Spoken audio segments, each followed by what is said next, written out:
Hola, ¿cómo están? Bienvenidos a una nueva revisión semanal de los mercados en que hemos hecho un ajuste, hemos dividido estas dos visiones, una internacional a otra nacional. Hicimos una pregunta, una consulta la semana pasada y ganó esta opción de dividir en dos esta charla semanal. Así que esperemos les guste el nuevo formato y por supuesto agradecemos los comentarios también como siempre. En esta primera revisión semanal internacional hablaremos del comportamiento de las bolsas, qué podemos esperar y preguntas y respuestas. La última semana volvió a ser bajista para los mercados, caídas menores en los principales índices norteamericanos, 0,4 el Dow Jones, 0,4 el Standard & Poor's 500 y el Nasdaq lo sigue pasando peor que el resto de índices, cayendo un 1,5. Extrañamente esta última semana también cae un poquito el VIX, el Bitcoin sigue el comportamiento de las tecnológicas y cae un 8,2, el petróleo WTI sigue muy fuerte subiendo un 5,7, el oro cae un poquito y el cobre cae un 3,6. El tablero de la última semana es bastante diverso, muchos colores, como siempre destaca lo más relevante de la última semana, como decíamos recién, sube el petróleo WTI, que es lo que se aleja del resto de los mercados y por ese motivo las empresas de energía son las que destacan en el color verde al costado derecho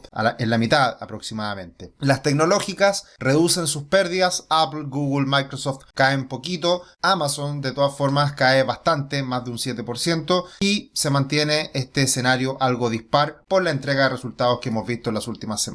En esta jornada no quiero hablar de un cómics, no quiero hablar de estas típicas dibujos que hace Investing que son muy buenos, sino que quiero destacar lo que son las portadas de algunas revistas relevantes en el mundo de los mercados. Por un lado Bloomberg y por otro lado The Economist. ¿Qué es lo que ocurre? Se habla de una lógica contrarian, de una lógica de inversión contraria, en donde cuando aparece una gran portada en estos medios que son muy populares a nivel global, obviamente muy leídos y muy reconocidos, precisamente esa portada, más que marcar el futuro de lo que va a ocurrir, pasa a ocurrir lo contrario, pasa a darse esta situación en donde la portada anuncia un cambio de expectativas. Y esta última semana justamente me encontré con alguien que comentaba esto, en donde se hablaba en abril del 2019 el término definitivo, la extinción de la inflación, que era precisamente lo que veníamos observando en los últimos años. Una inflación muy controlada, muy bajita, hacia abril del 2019. Pasan algunos meses, algunos años, llega el COVID, llegan los estímulos y la inflación hoy día está disparada, descontrolada. Por lo tanto, precisamente Bloomberg Business Week fue una portada que llama la atención y que precisamente pasa lo contrario. Y ahora viene el tema de las tasas, de cómo está generando este impacto la Fed por subir las tasas y cuál es el impacto que está teniendo en los mercados hoy en día. Es precisamente una portada de hace poquitas semanas, de abril del 2022, y precisamente puede ser el punto de inflexión en donde los mercados comiencen a recuperarse. Esperamos que esto así ocurra. Hay mucho temor hoy día presente en los mercados internacionales y precisamente cuando eso ocurre también suele pasar lo contrario. Esta última semana fue la decisión de tasas de la Reserva Federal, precisamente en donde sube 50 puntos base su tasa, y en ese día Jerome Powell dice que no había mucho consenso de que subieran 75 puntos bases en la próxima reunión de junio. De hecho, literal, el aumento de 75 puntos básicos no es algo que el comité esté considerando activamente. ¿Qué es lo que ocurre a los pocos días? Bueno, y por eso el mercado subió bastante el día miércoles, estuvo todo muy positivo, pero rápidamente el mercado se ajusta y se asigna hoy en día un 78% de probabilidad de que se suba la tasa en 75 puntos bases en junio. ¿Quién tendrá la razón? Generalmente los mercados son los que se anticipan de mejor manera lo que ocurre, no las declaraciones de un presidente de la Fed que además no ha tenido mucho éxito en su comunicación. Así que muy importante esto, porque a raíz de estas expectativas que los mercados cerraron la semana a la baja y finalizaron con caídas adicionales a lo que ya había sido previamente. ¿Qué es lo que está ocurriendo hoy día en Estados Unidos en términos de cifras? Bueno, con la pandemia hubo mucho ahorro y bajo consumo. ¿Qué es lo que está pasando hoy en día? Se están alcanzando máximos en el consumo en crédito y por lo tanto hoy en día ha caído de manera relevante también la tasa de ahorro de los norteamericanos, acercándose a los niveles más bien históricos históricos. Por ese motivo es que también estamos llegando quizás a un punto de inflexión en donde ya el consumo va a empezar a debilitarse y por ende estas alzas de tasas vienen a llegar un poquito tarde, pero también se espera que la inflación pueda contenerse en las próximas semanas, próximos meses a partir de este tipo de cifras. Lo que ha ocurrido en los últimos meses, una caída enorme en el Nasdaq, las principales acciones tecnológicas, y esto va de la mano con el aumento de los yields, de las tasas del bono del tesoro de 10 años. ¿Por qué ocurre esto? Porque las empresas tecnológicas están en constante crecimiento y necesitan de capital barato. Si el capital aumenta su precio, que es la tasa de interés que se da por los préstamos, obviamente eso perjudica a las acciones que están en crecimiento como las tecnológicas. Es ahí el gran impacto que está teniendo hoy día el aumento de la tasa de interés. Y quienes se han visto peor aún, más afectados, sin duda son las empresas de Venture Capital, que son las que todavía no nacen a bolsa, que están en esa fase de crecimiento muy inicial y que es precisamente las que más han caído en el último tiempo, un 52% desde máximo, estas empresas de Venture Capital que se asemejan mucho a lo que es Arca Investment, a la burbuja de Arca, que se mezcla, se compara con la burbuja del Nasdaq en los años 2001 y es precisamente el mismo comportamiento que ha tenido ahora este pinchazo a la burbuja de las acciones de Arca, que son precisamente empresas revolucionarias, con gran crecimiento esperado y que se espera mucho de ellas, pero se compraron a precios caros, con proyecciones enormes de ese crecimiento y materialización en utilidades que no se van a cumplir o se van a demorar en cumplir, y por eso el pinchazo a la burbuja, y hoy día precisamente las acciones de Arca están cayendo un poquito más aceleradas que lo que fue la caída de la burbuja.com. Lo bueno, lo positivo de todo esto es que ya estamos en un momento bastante extendido de lo que ha sido la corrección. Acá tenemos varias correcciones del Nasdaq,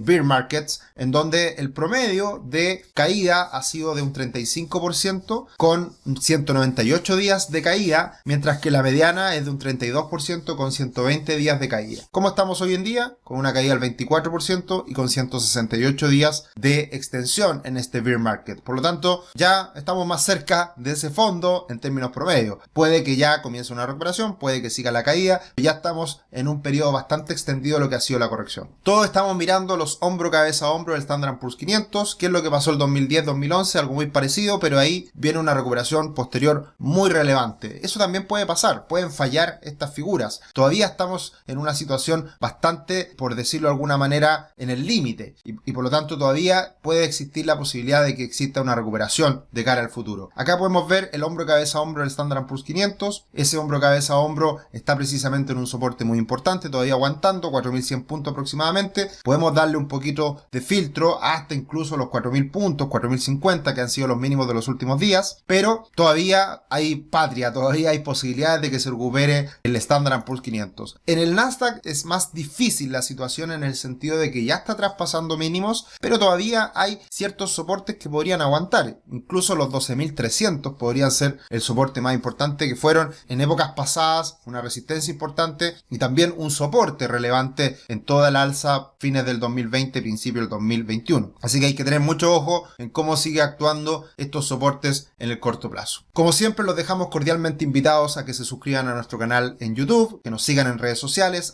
@esetricio, @rubixl. Así que felices de poder compartir este espacio semana a semana, ahora con videos más cortos, con la visión internacional, la visión nacional. ¿Qué podemos esperar para la próxima semana? Muy importante, las cifras de inflación en Estados Unidos. Como siempre, estaremos muy atentos a estas cifras y ya se observa una caída en estos aumentos que se han visto en la inflación mensual. Si el mes pasado fue de un 1,2% la inflación, se espera para este mes un 0,2%. Esperemos que se cumpla esas noticias y de esa manera ir menguando, ir cayendo poco a poco la inflación en los próximos meses. ¿Qué es lo que podemos esperar también de cara a los próximos meses, al futuro? Y mi visión positiva respecto a todo esto es que todavía las utilidades en el Standard & Poor's 500, en las grandes empresas de Estados Unidos, siguen al alza. Hoy día el EPS, que es el beneficio por acción, está con una trayectoria al alza como lo plantea Goldman Sachs. Y el 2021 $209, 2022 proyectado $221 y 2023 proyectado $233. Esos beneficios por acción multiplicado por un X, un múltiplo, lleva a una valorización del Standard & Poor's 500 en 4.700 puntos por parte de Goldman Sachs, que es bastante más de los niveles actuales y por lo tanto mantendría a la bolsa norteamericana en una cierta estabilidad en el mediano plazo. En ese sentido, como podemos ver en este gráfico muy importante, considerando el ratio precio-utilidad forward, jugar a futuro, se ha desplomado literalmente en el último tiempo. ¿Y por qué pasa esto? Porque las utilidades se esperan se mantengan, pero con la caída de la bolsa en el último tiempo, eso hace que el ratio precio-utilidad proyectado baje considerablemente a niveles ya cercanos a 17 veces, lo cual es bastante normal, bastante razonable. Es sano un ratio precio-utilidad para la bolsa norteamericana en 17-18 veces. Por lo tanto, ¿por qué esperar más caídas? Bueno, tendrían que caer las utilidades de la empresa, y eso no es tan evidente mientras no hay una recesión. Y por eso muchos son optimistas ante la corrección actual, que sin tener una recesión de por medio, todavía puede seguir la recuperación en bolsa. Y por último, para tener en cuenta, acá tenemos cómo han sido en el último tiempo las alzas de tasa de la Fed,